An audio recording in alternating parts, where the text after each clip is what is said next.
Hi, everybody, and welcome to FNS Wrestling Podcast. This is a bonus episode, and I am your host. With me, as Full always, geared is my teenage son, Jackson. Say hello, Jack. Hi.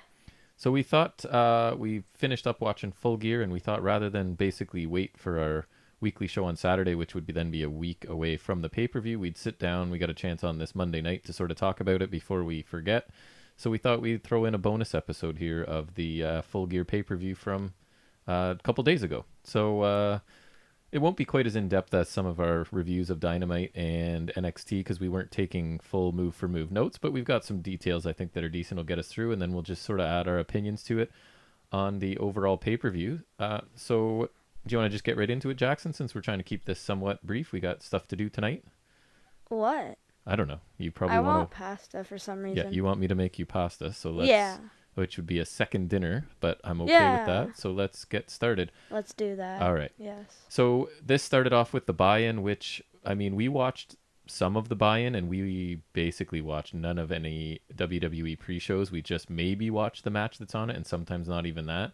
But what we watched 10, 15 minutes of this, and I said to you, like, this is already better than any WWE pre-show I've ever seen. They actually have like pre-made packages and things that build to the matches and make you want to see them more. And they don't have like the stupid kickoff panels. No, they don't just have 3-4 talking heads who are all irritating in their own way. Right? Yeah, they usually have like Coach and Booker T, and like I hate both of them. So this was like slick, cool, produced stuff that was very interesting, and we watched a bunch of it, and then we did watch the match that was on the buy-in, which was NWA Women's Championship, and that was Serena Deeb. She was defending against Allison Kay, and she did defend successfully. The finish to this match came when Deeb attempted to pin Kay, but Kay got her leg on the bottom rope, and then Deeb drags Kay back into the center of the ring and applies her Serenity Lock for the win. After the match, Thunder Rosa came out, and we somehow missed this. I had to go back and check it out today.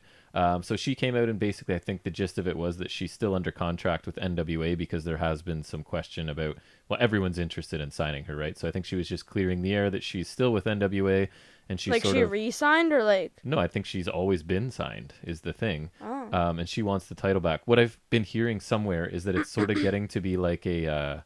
Lucha Underground situation where they're under contract and they're ready to work, but work isn't happening, right? So then it becomes like, can I get out of my contract? Am I still under contract? One of those deals. So anyways, it looks like she's sticking around there for a little bit, and she's interested in the title. I thought this match was fine, but really it just felt like a TV match to me. This is a very kickoff match. Right. I've said it before. I find Deeb, and this doesn't sound that nice, I guess. I find her competent, but pretty boring. I kind of like Allison Kay. I've seen her before in a few other places, and I don't think this match was bad by any means, but I mean, this might be unfair, but compare it to almost any NXT women's match, right? Like, come on, it's no contest, yeah, basically. I don't love either of them. I didn't really care for this match. No, I didn't either. It was fine at best, I guess. Yeah, that's fair. My lingering question was sort of, I wonder how NWA feels about their championship being on the pre-show, right? Like it didn't even get on the main show. Yeah, but it could also be that it's not AEW's title, so... Well, and it's still getting exposure at the end of the day, right? NWA is being seen by eyeballs that might not see it any other way other than this right now. So I imagine they're okay with it. So that then took us into the Full Gear proper, which started out with the opening match of... Sorry, it's the finals of the AEW World Title Eliminator Tournament. So the winner of this match becomes the number one contender, right, for the World Championship. And that was Kenny Omega, and he defeated Hangman Adam Page. The end sequence of this match came with Omega hitting an awesome-looking Tiger Driver, and I thought Page... Didn't you beat him with the One-Winged Angel, though? Yeah, the sequence, okay. You can see my notes, so I'm just talking about the sequence. And he looked super vertical on this, right? Like, he took it was more of a pile driver almost, I thought, than a Tiger Driver. Yeah, it wasn't really like... Yeah, it was like a double underhook pile driver. But it looked awesome anyways. Then Page hits the Deadeye for 2, which always looks cool. It sort of ends when Page is going for the buckshot lariat, but Omega sees it coming, and he hits back-to-back V-triggers. Omega then connects with the one-win Angel, kind of not. I don't want to say out of nowhere, but we both kind of thought like, Because it was like a slow. He had him up there for a few seconds, like he was gonna reverse, and then he hit it anyways. yeah, it looked like Paige was going to sort of slip out of it or battle out of it, and that you could see Omega sort of trying to get a grip on Hangman's neck and head to deliver, and he does, and he hits it, and that move is very much protected. So Omega wins the match. What did you think? It was pretty good, but way too short for this mega build that they've been giving it. So I agree. I thought it was an excellent match. Don't get me wrong, but for a feud between two former friends and tag team partners, and considering how awesome both of these guys are, I was expecting more than this. Not that it was bad. I don't really have too much to complain about overall. And like at the end of the day, it's still a good opener, and I was entertained. But I was expecting more from this. There was a huge build to this match. I was thinking it's going to be They a could 5-star. be building to a rematch, but even could be. still, I would think something a little more. I am excited at the possibility now of Omega and Moxley going forward, and I think that we were talking about it. Maybe this leads to like the rebuild of Page. Maybe he starts to doubt himself some more, and this whole that angle sort of explored more, and he needs to build himself Then he back up destroys everybody without mercy Right. and is the best guy ever. to get this long-awaited rematch with Omega or something. If Omega ends up with the title, which I feel like might happen, but who knows? Yeah, Mox has had a good run, so. He has, and it's been a long run, so it's maybe time to switch things up. Not that Or I who really knows, have any maybe problems with Mox. Kingston. It'll be Kingston versus Omega. So that match was really good to excellent, but again, I was expecting just like a jaw-dropping on the edge of my seat, and that wasn't Because the there's no case. time limit too, right? Right. So Because they needed a winner. I was expecting more, but I mean, I wasn't upset with what I got. It just didn't meet the high expectations, I guess. Yeah. All right, so that's Kind of like the Lucha Bros match. yeah, pretty much. Yeah, like nothing to complain about, and still better than probably everything Yeah, on still WWE really good. that week. But you have high expectations for some of the stuff on AEW. Yes. Then we get Orange Cassidy. He defeats John Silver of the Dark Order. So this final sequence involved Cassidy hitting a crossbody and following it up with a swinging tornado DDT. And then a little bit later, Cassidy hits a pretty cool-looking Michinoku driver for a near fall. There's a bunch of counters, and Silver ends up hitting a huge spin doctor. Like, this guy is not tall at all, but He he's really super had like a powerful. lot of strength displays in this match. He did. He was doing a lot of power It moves. was pretty nice. And we talked about the commentary team, rather than pointing out how small he is and how this is a weakness or whatever, or that it's surprising that he's successful because he's small.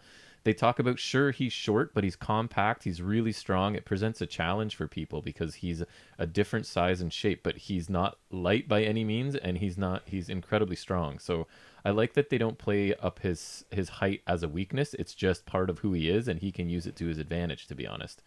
So Silver tries to set up for Mr. Brody Lee's discus clothesline right at the end here, but Cassidy ducks and hits the orange punch. And then he follows that up with a beach break, which we are suckers for. We like a nice beach break. And Orange Cassidy wins clean in this match. What did you think, Jack? I thought it was really good. A cool showcase for John Silver, but the win was never in doubt. Right. Let's be honest. I also thought it was a really fun match, and Silver showed some flashes of pretty cool offense. Like, he can link things together. His kicks looked really good, I thought. He did like mug and flex a little bit too much for me. Like, he was basically constantly stopping and mugging for the camera and the crowd and whatnot. I guess that's part of his character. I agree. Orange Cassidy had to win here, right? A loss doesn't really hurt Silver at all, I don't think, right? Like, Yeah, because I don't think it was ever in doubt. no, and he's still an entertaining guy, and his thing isn't right now that he's winning, right? He's getting on TV, he's entertaining, so I imagine they'll keep going with him. I thought it was a good mid-card match, no offense, Orange Cassidy, and it's one of those, like, you got to cleanse your palate, right, from all the huge matchups. You can't have just a huge matchup after huge matchup. You got to give the crowd a break. You got to give people watching at home a bit of a break. So I thought this was a fun, solid match for what it was. Yep. Yep. All right. So then you wanted to talk about this one. So this, the next match is all you, buddy. Go ahead. Darby Allin defeated Cody Rhodes for the TNT title. And before I go into it, I'm going to say it's good for him. He deserved it very much. I was happy with the outcome for sure. Yeah. So there's a lot of cozy working Allen's shoulder throughout the match. A lot of like hammerlocks, I think it was. It called. was, and in throwing him with a hammerlock engaged, right, from things onto things. Yeah. Near the end, the turnbuckle pad comes off the middle rope, and Rhodes ends up running into it face first for 2. Yeah. So something I remember, it was Allen ripped it off, but it wasn't like on purpose, like he was trying to cheat. He was holding on to it, and Cody was trying to pull him away, right? And it ended up just kind of popping off. and Cody ends up running into it at some point. Yeah. Yeah, I actually don't remember that, but I do. Trust me. both are up top, and Cody hits a really nice avalanche crossroads, Yeah, which that was is crazy. Got a always lot of going to be an replays. insane It looked nuts. maneuver. It's Alan, right? Like he's basically like, yeah, what do you want to do? Okay, go ahead. Like I don't really think he cares too much Yeah. at all, which Cody is cool. goes for the pin, but Allen had rolled so far after the crossroads that his leg was under the ropes to break the count.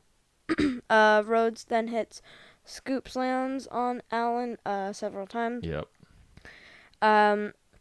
At one point, Rhodes grabs the TNT title belt, but Allen ends up using it to trip Rhodes and attempt a pinfall.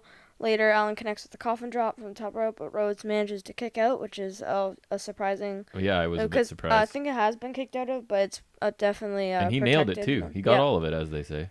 And then after a few pinning attempt reversals, Allen got a roll-up kind of move for the win and became the TNT champion. And I liked it because it was just kind of a surprise kind of roll-up win there. It was his finisher. He hits it solid, and it doesn't get the pin. And then they sort of have this little reversal contest, and Allen ends up with the successful roll-up or whatever it was, some sort of reversal thing. What did you think of the match altogether? Nice match, and I think the winner is a really good choice for AEW.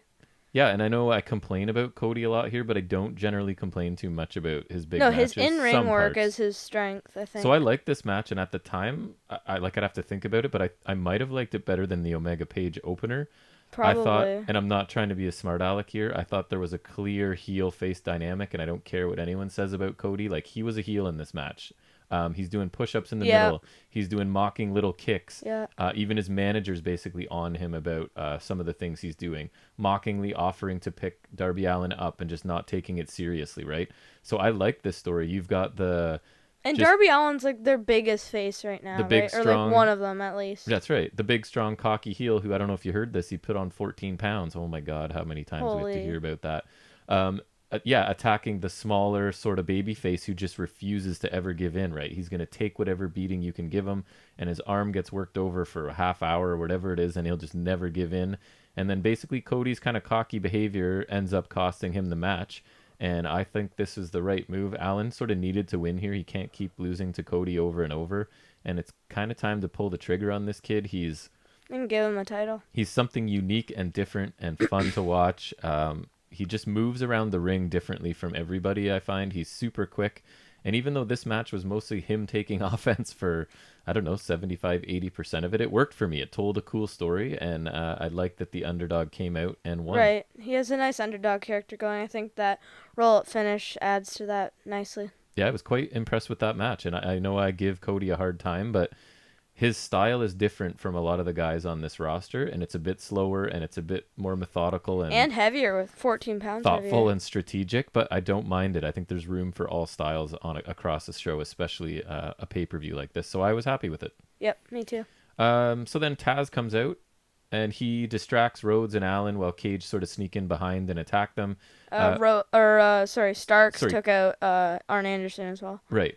And Cage and Starks attempt to slam Allen's arm. They end up outside now in the car that we didn't talk about it. Darby showed up in a car that was spray painted, and one of his friends, I assume, was driving it in face paint as well. Yeah, and it had like the half face paint on the hood of the car too, and then his face paint was really cool. He had like a kind of a tree design on his body paint. It looked really cool. Yeah, he always looks cool. So they end up. I was expecting another like champ, another but one. Like yeah, whatever. They end up back at the car that he brought, and basically Starks and Cage are trying to slam Allen's injured arm in the door, and sort of at the last second, Hobbs shows up to make the save with the steel chair, but he almost, like, I don't know if you noticed, but he almost like ended up, as running by the car to chase them down, he almost ended up closing the door on Darby's arm, I think, which would have been sort of the exact opposite of what he was there to do. But I guess, so we finally get the answer from Hobbs here, I guess, and Taz is always good on the mic, so I was saying I just want Hobbs to answer, because it's been weeks and weeks of him not answering, and I guess that finally gives him the answer, and maybe they're setting up a tag match between Allen and Hobbs against Starks and Cage, which I would be fine with as I'd a like TV to see match, a TNT title Starks Allen feud, and then maybe after Allen gets a decent reign, and I'd like to see Starks as a TNT I champion. think that you might see that Starks Allen bit coming up. Maybe they'll go tag matches first, but I think that Yeah, might just to be keep where the they're going. feud kind of chugging along slowly. That's right, to slow build it a bit and do the WWE style of let's pair them up. But at least there's Yeah, a bit of at least reason there here. is yeah, right. They're in a faction together, Although and Hobbs is only teaming with Allen because they're supposed to be that 6-man tag, right, that's with right. Archer, but then you got COVID, so I guess that never. And Yep, now there's not much point to it, right? Because the Archer was literally only feuding with Mox because of the Casino Battle Royal, so now there's not much point, really. that's right. So our next match is for the AEW Women's Championship, and this one saw I was a bit surprised. Hikaru Shida defeated Nyla Rose to retain her championship. I'm good at predicting stuff. You are. I forgot to go back and revisit them. I think I predicted Darby Allin, right? While I'm explaining this, what can you pull up? Oh, you don't have those I notes. don't I'll have have to it. pull them up. So the match turned. I thought basically Vicky's outside the ring and the action goes outside, and Vicious Vixen. she pulls out a kendo stick and hits Sheeta in the back of the leg, and that kind of turned things around because Nyla from there starts to really work on the injured leg. So near the end, Sheeta hits a running knee strike and puts Rose up on the top rope, and I couldn't believe this happened. She hits a pretty decent, considering the people involved here, an avalanche falcon arrow, Yeah. obviously from up top, not to be redundant, but that's what the avalanche part means. And she attempts to pin Rose, but then she does the heel, like pull her up by the hair to end the count. She could have ended it there, and she chose not to because that's sort of Nyla's thing to do, right? So I guess it's sort of mocking her or whatever. Then at one point, Sheeta's running the ropes, and they say Vicky grabs her leg, but it really barely touches her. But I guess it's enough to distract her. Yeah, it's more of like a distraction, anyways. And that kind of kills Shido's momentum there. Eventually, Shido hits her Tamashi kick, and then needs a second Tamashi, and needs a second one, and then she does successfully defend the AEW Women's Excalibur Championship. always says it like Tamashi. He does, and there's a bit of a tease of tension at the end there, or maybe a bit more than that, between Nyla and Vicky, right? I think there was a bit of shoving even. Yeah, and then Vicky slapped her, and then I was just like, okay. That's right. I was like, okay.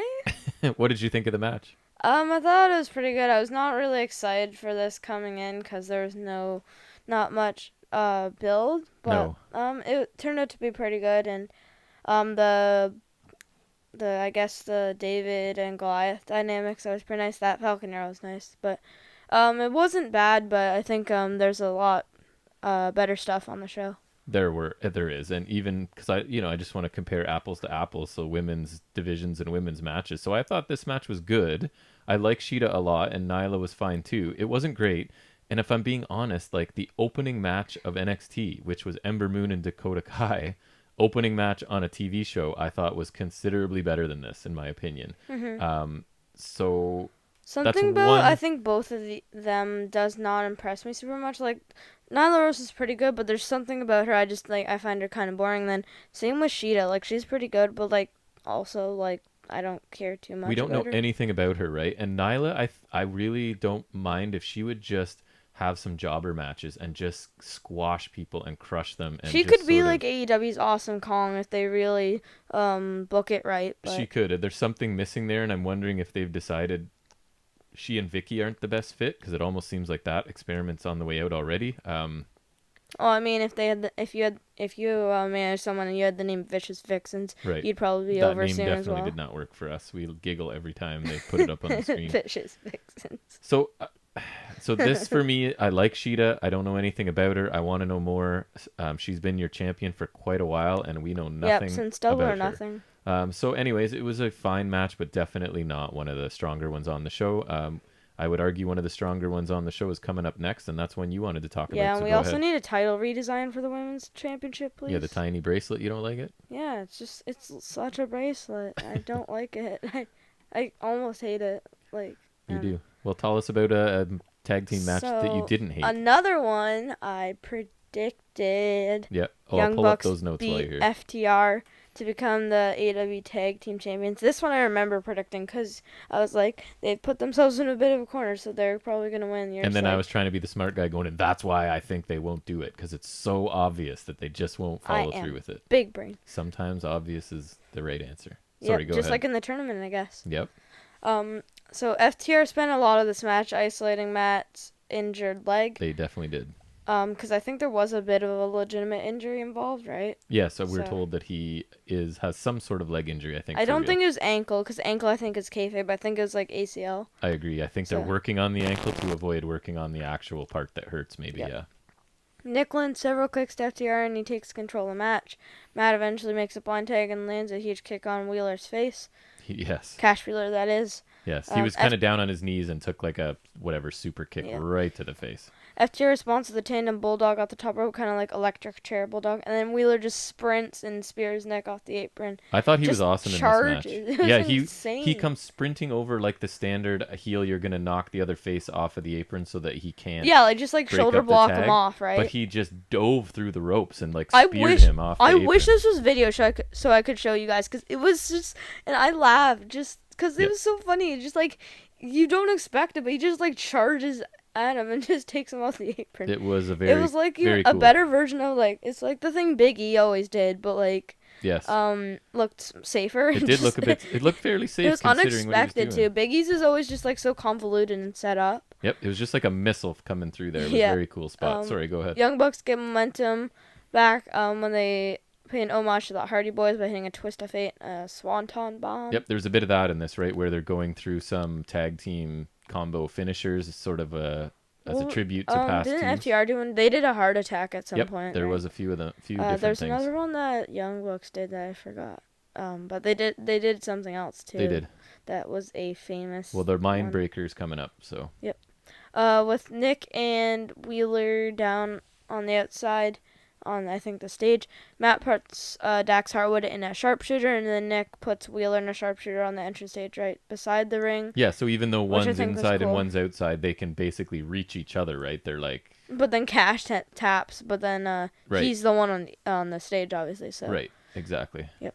Nick hits a rising knee on Harwood in the corner, classic Nick Jackson. Yep. And Young Bucks fall with the BTE trigger. Always looks Wheeler good. comes out of nowhere to break a pinfall. Yeah, just charging in. Diving from off of the screen, right, and in to break the pinfall. I thought he did some pretty cool stuff. He's just so good, like charging in. He does another thing that just was insane. It's coming up, yeah. Yeah. FTR are able to hit a spike pile driver that they call the Mind Breaker, and I just thought that was the coolest name ever. Yeah. Matt gets a leg on the bottom rope to break the count. FTR are furious, and now they take Matt's boot off to further injure his leg. Man, they went... And they got he's got foot tape. And they were super aggressive here. Like, they really sold that they're like angry now and they just don't care anymore. Like, and Wheeler was just like battering Matt and like even hit a nice super kick. And then he did what I would have never expected from him and attempted like a 450 slash. And not just any ordinary one. Nice this was beautiful. Like, and I was just like, what the heck? This guy's insane. And he missed it, but it looked And then amazing. Matt hit a super kick with the bare foot to win the titles. But that finish was, one, just impressive because I would never expected that. And two, really fits their no flips, just fists mantra. Right? So that's how they failed. They got away from their measured, controlled, basic offense. They got angry and blinded by the anger of not being able to put these kids away. Right, because that's where that super kick Matt was like basically out, right? So they tried something that's out of their comfort zone and goes against their own mantra, which is no flips, just fists. And I think that almost makes it okay for them to lose, right? Because it's just like they could be like, see, this is why we shouldn't be attempting that, right? Because like they I don't know, went away from their mantra. They did. I think you can tell I really enjoyed this match. It was basically a half-hour match and did not feel like it at all. And the last half of it I thought was just super fun. Wheeler was especially fantastic, I thought, and the tributes to tag team finishers was a cool element in a match that was pretty much what I thought it would be, other than the result, because I did pick FTR to win it. But this is just what I expected from these two. How are they going to have a bad match ever? Yeah, and I think like the FTR was a reasonable pick, and I think even like this finish, like I said, it was just really good because it gave you that surprise in Cash Wheeler doing like a really nice 450 splash attempt. And then also just it's so logical that in the fact that when they stray away from their mantra, that's how they fail, right? That's what they get for they just got blinded by anger and made a mistake in the moment. Right, and I think it's a really nice element to include in like. And Young Bucks are so good that one mistake, right, and you're going to lose to them. So I thought this was another awesome AEW tag match. This place has by far the best tag team wrestling, And I it's think, really in the world. cliche, So but it's like when these teams are so evenly matched that it's like that one mistake, which was that 450 that's what splash, it was. right? That like causes the loss. Yep, I agree, and I loved it. The next match was the sort of only cinematch, as we call it, that we got on here, and you wanted to talk about that. So that's Yeah, because I really liked it. Matt Hardy and Sammy Guevara. So go ahead. Yeah. So this was your elite deletion match, the third deletion we've gotten. And ironically, in a third different company, because we got the final deletion in Impact, the Right. ultimate deletion in WWE, and then we got the elite deletion in All Elite Wrestling. And the original, I think, is still the best in Impact Wrestling. But anyways, go ahead. Yep. Tell us about this We one. kind of got an homage to it with the fireworks, right? We did. So Sammy shows up in his golf cart. Of course. Hardy's there with the monster truck, yeah, Yeah. and crushes the golf cart. But Sammy gets out of the way, and Hardy thinks he crushed Sammy, but then Sammy attacks him from behind with a trash can, and throws Hardy into some trees. They fight through the yard and end up at a fountain where Matt finds a scepter. I forget what it's called. It's some weird thing. It had a specific name, and we were supposed to remember some what it was weird from, Matt but I Hardy didn't. name. Yeah. Matt Hardy sets up a table and powerbombs Guevara through it. Covers Guevara for a pin, but Santana Ortiz interfered to make it a 3-on-1. Private Party eventually show up because they were waiting for a walkie-talkie call. Right. And then eventually a firework fight ensues, and that's the homage I was talking about. Because I have that memory of him and Jeff just shooting fireworks at each other. And Sammy was legit getting hit with some at the very end. Like, he's he on was the just grass like rolling and Hardy's around on the lawn. advancing from And not I'm far just away. like, dude, he's actually getting hit with like freaking Roman candles. Yeah, and I feel like if it was like Darby Allin, he'd be probably just like taken to the back. Or just like, go ahead and shoot me in the face with them. It's fine. It's cool. Yeah. Right. He'd be like being caught on fire by a firework and be like, all right. Yep, he wouldn't care too much, I don't think. He does that in his free time, probably. But yeah, Sammy's just like rolling around, trying to avoid getting hit by fireworks, which was a nice visual. It was. So Hardy hits a twist of fate on Guevara near the Lake of Reincarnation, which is always a dangerous gamble. Sure. Before a hooded figure appears, holding the Hurricane, aka Hurricane Helms. Yeah. North Carolina hostage. boy. Yep, and if you don't know him, he's also using WCW as Shane Helms, part of a group called 3 Count. Yeah. Then came to WWE where he became the Hurricane, and then adopted a heel gimmick in the Cruiserweight division, Gregory Helms, and then a whole bunch of different characters. So this is his Hurricane gimmick. So you're wondering what he's going to come back out as. Yep. And the figure turned out to be Gangrel, who takes out Private Party as well. Yep. Hurricane gets thrown in the Lake of Reincarnation. Guevara sidesteps a twist of fate attempt and super kicks Hardy. And then Hurricane returns as because also like in the Ruthless Aggression era, Helms was a interviewer, so he gives Guevara. Yeah, he came back as the interviewer. He played. Yeah, and then Guevara's like, he's about to answer the question. He's like, wait a minute, so he throws him back in. Then he's back as the Hurricane. Yep. Gangrel, Hurricane, Private Party, Santana Ortiz.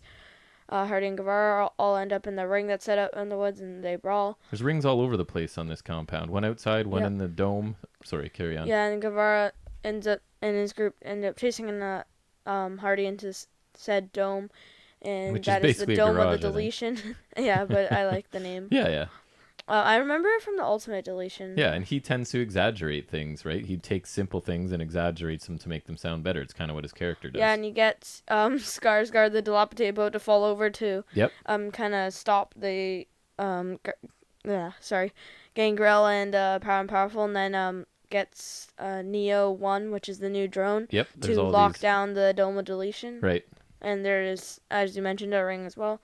And Guevara ends up hitting a swanton bomb off a ladder through a table in the ring, which is already set up. That was pretty cool. It's a pretty tall ladder. Yep. And Hardy kicks out 2, hits a twist of fate, and 2 of the turnbuckles Sami Zayn removes. Oh, right. I'd forgotten. And then Hardy spears Sami through 2 tables, which was easy to do because the 2 ropes. Yeah, he'd taken off the... And Sami's bleeding on the floor, bashes Guevara's head against the concrete with a steel chair and gets the win. Right. And afterwards, Party help Hardy load Guevara into a garbage can and listen into the back of a truck, and Senior Benjamin drives him away. So I thought the blood looked a little silly. It looked like someone spilled some jelly beside Sammy's head, but I think maybe they couldn't make it look too realistic because they were kind of...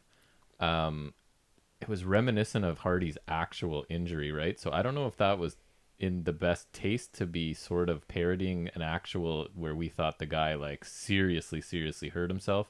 So I'm wondering if that's why they made the blood and stuff not look super serious, because I don't know, it's a little too soon to be calling back the memory of Matt Hardy just about dying on it on television. But anyways, you like this match quite a bit, yes? What do you want to Yeah, say I about thought it? there were some funny bits, and Matt Hardy's deletion creations are always pretty nice, and I liked it. I did find some of it entertaining, but overall, I can't say I was a big fan. It was just so much stuff going on.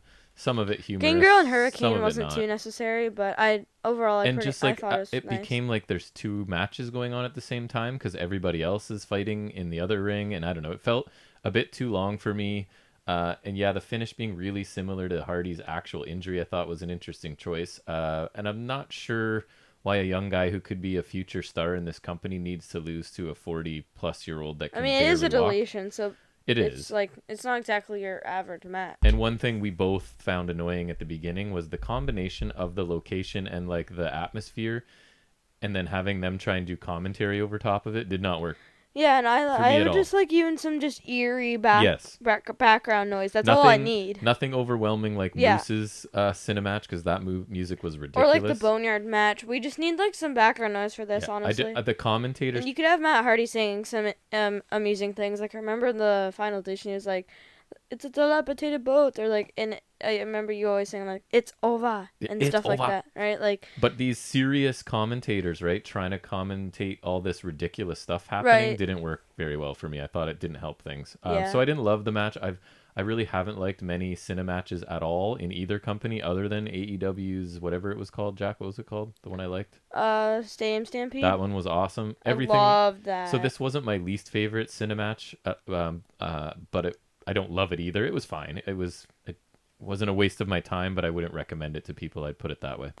Mhm. All right, so then we move into MJF. He defeated Chris Jericho to become a member of the Inner Circle.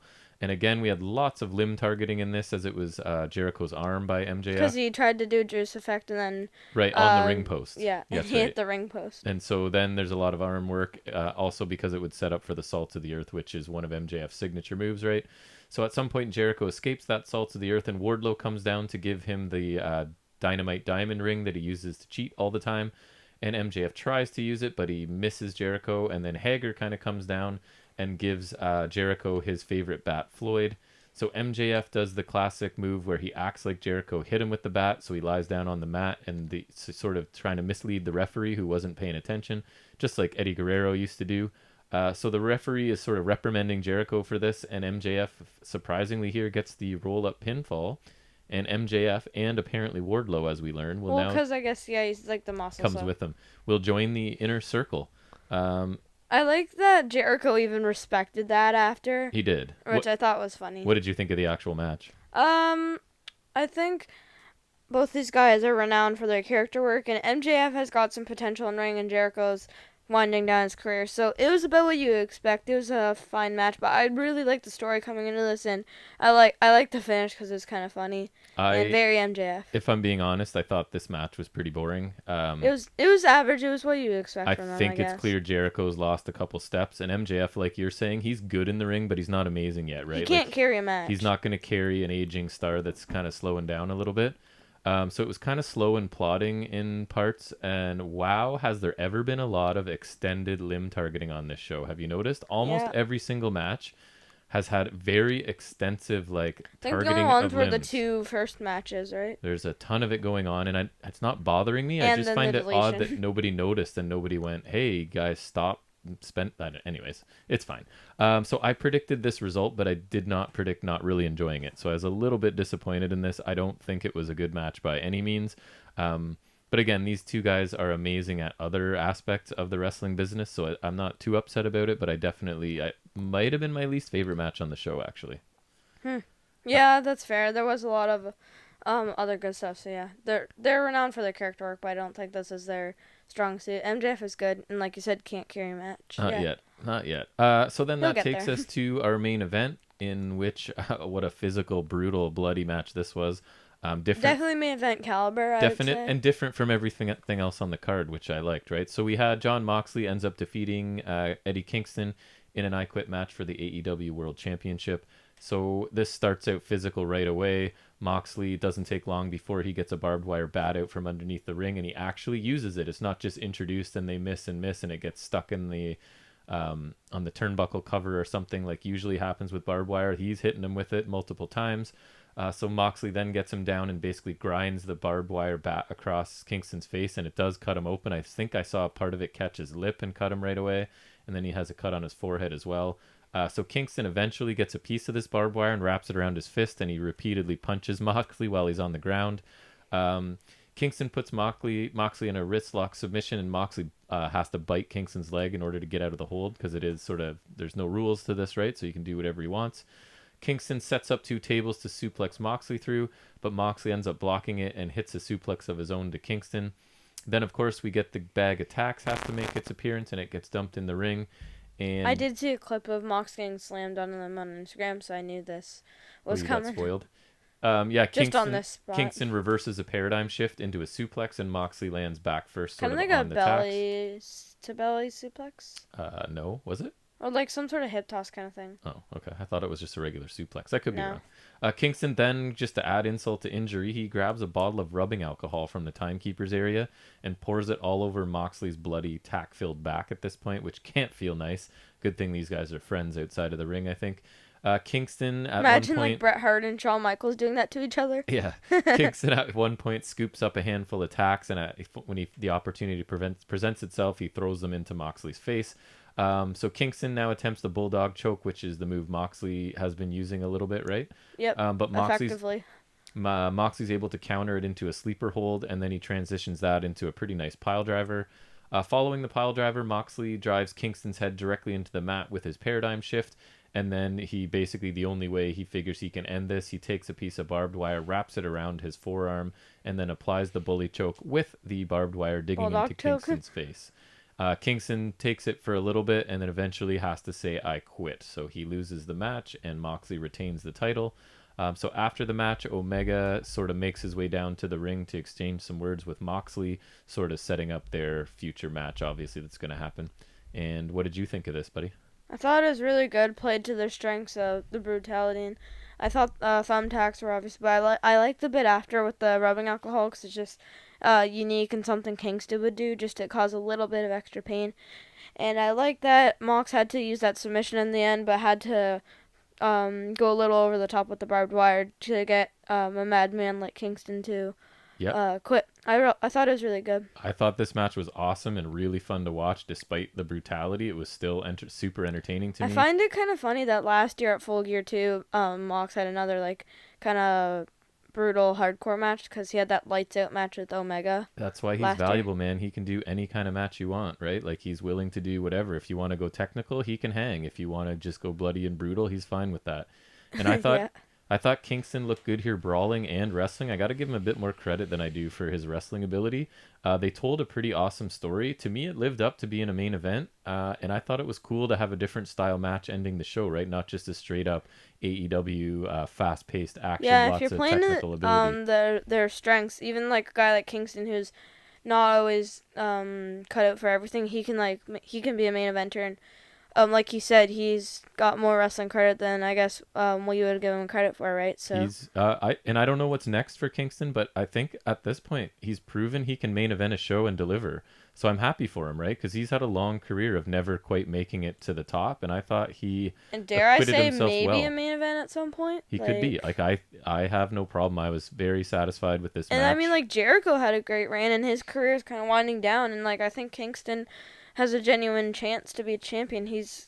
We've said he's like one of their best guys on the mic, and he is the best, I think. He's proven like in these hardcore matches he is as good as they come, and then even a half decent wrestler too, which is all you can really ask for. I keep saying when we watch him, imagine if this guy had ever gotten himself into shape. And I'm not saying I agree and that everybody has to have $1 million body, but the people Kevin Owens and people that run the companies that give the opportunities to wrestlers, they do think that. So unfortunately, he's not in the greatest shape, and it's probably sometimes they give chances to other guys, but yeah, they're more likely because like it's obviously a better look for the company, and like I think Kingston would have benefited from that, but I think either way, he's finally getting his break, and I think it's very deserved. Man, you just got to hear that guy talk, right? And the emotion that he can put into things and the stuff that he can make you believe he feels for real is special, and not many people in the business can do it. So there has to be a place for him in almost any company, I think.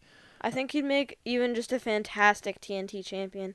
Just Yeah. as like a loudmouth, a mid-card champion. I think he'd excel as that. He may have to turn face because he's just so good on the mic, right? There's a long history in wrestling of guys that are heels but are so good on the mic that the crowd just can't help but embrace them at some point. So maybe, but I also think like he's really good just generating heat like that. But if there's fans in the building, I feel like they're gonna cheer him, and they may force AEW to flip him, but we'll see. Maybe.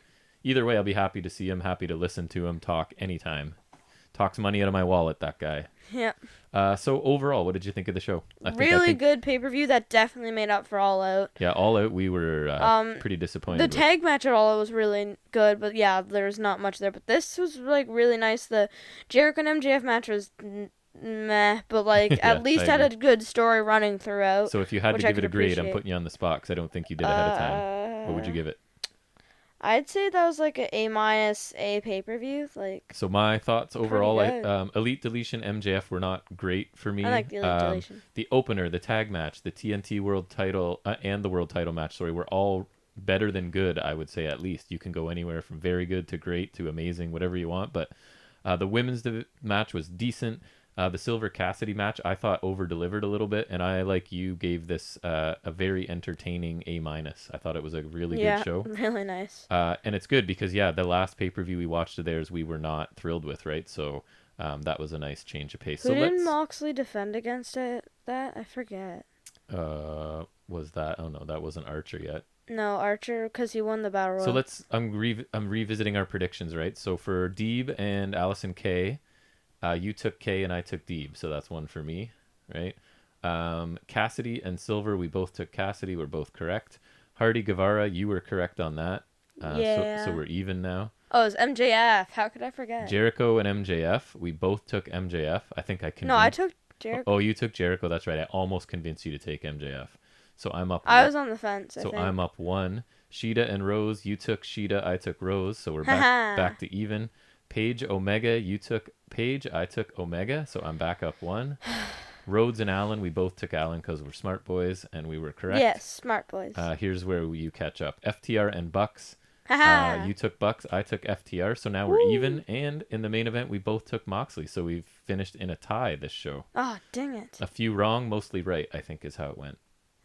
So I thought that was a very enjoyable show, and I just didn't want to wait a full week to talk about it. I didn't know you were competing, but I still wanted to win. Of course, always.